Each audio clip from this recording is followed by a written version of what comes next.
So to help you understand convergent and divergent thinking, I'll use the words of J. Abraham, the $9.4 billion man. He's recognized as a brilliant copywriter. And because I'm not of that skill set, I'll use his exact words in some areas and adapt them to my work, because that is precisely what I want to say, but he says it so much better.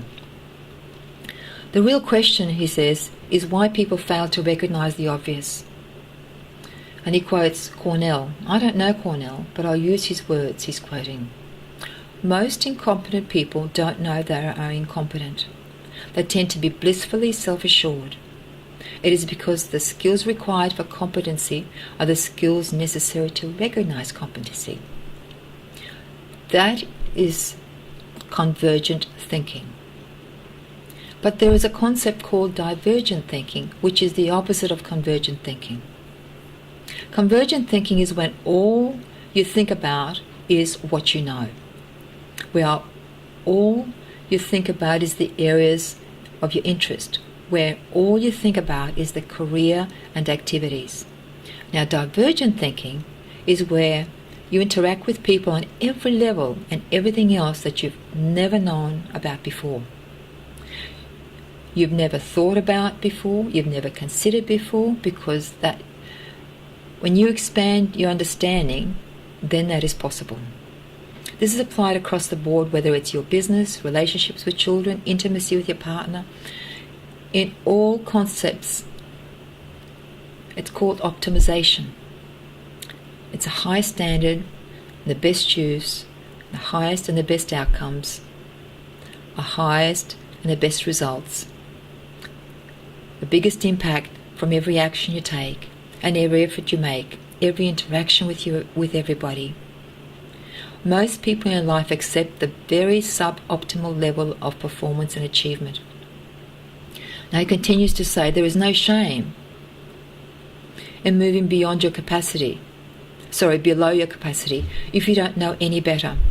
There is terrible shame of living a life of underperformance or mediocrity if you realize a lot more is possible. All you need to do is buy yourself, develop yourself, and pay attention to many people who understand many other elements of life that you don't. You can't get maximum results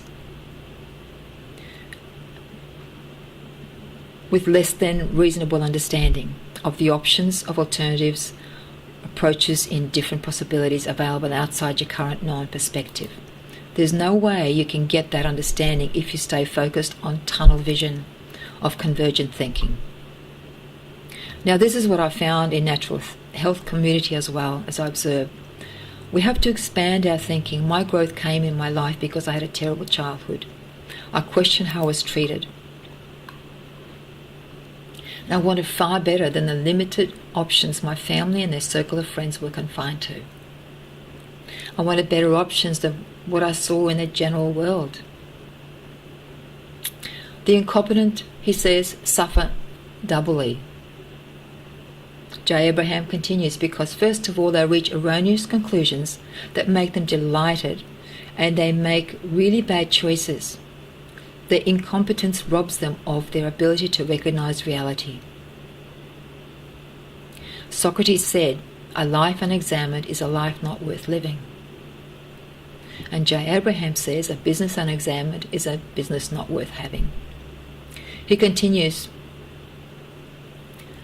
he says that he realizes that most entrepreneurs are stuck and don't even know it. And in my experience, I find that is the case in majority of businesses, in particular with the health and natural healing industry. That was frustrating for me. So I spent all my time with business people, not with the natural therapy people, when I moved into the health field, because they are the ones that fueled my expansion. The trick is to learn to see what you don't see. You have to observe what it means to you, and you have to look at things differently. In like the quote from Apple, Here it is to be misfits, the troublemakers, the round pegs in a square hole, the ones who see things differently. They're not fond of rules and have no respect to the status quo. You can disagree with them, we can vilify them, but the only thing you can't do is ignore them. They change things, they push the human race forward. While some see them as crazy and wild ones, we see them as geniuses. One can stare at an empty canvas and see a work of art. Another can hear a song that's never been written. And another can look at the red planet and see a laboratory on wheels where the people who are crazy and think they can change the world are the ones that do. Thank you. I think I'll stop there. This is Tata Jade.